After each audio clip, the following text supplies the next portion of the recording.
बहुत समय पहले की बात है। एक बांझ स्त्री वर्षों से संतान सुख के लिए तरस रही थी। दिन रात वह अपनी किस्मत को कोसती, मंदिरों में माथा टेकती, व्रत उपवास करती, परंतु उसका आंचल सूना ही रहा। समाज के ताने और भीतर की पीड़ा उसे दिन ब दिन खाए जा रही थी। एक दिन उस स्त्री के द्वार पर एक महान सिद्ध योगी भिक्षा मांगते हुए पहुंचे। उस योगी का नाम था गुरु मत्स्येंद्रनाथ।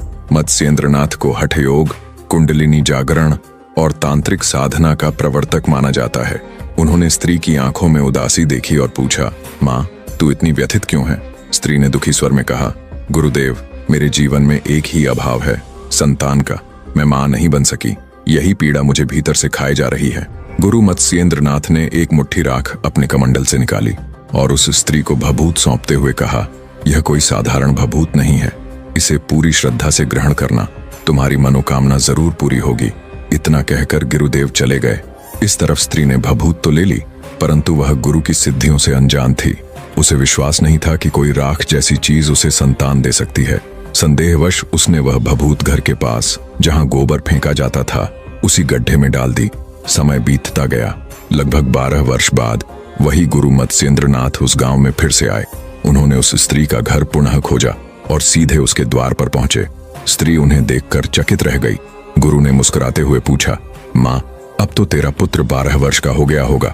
स्त्री रो पड़ी। उसने अपराध स्वीकारते हुए कहा, गुरुदेव, मुझे क्षमा करें। मैंने संदेहवश वह भभूत गोबर में फेंक दी थी।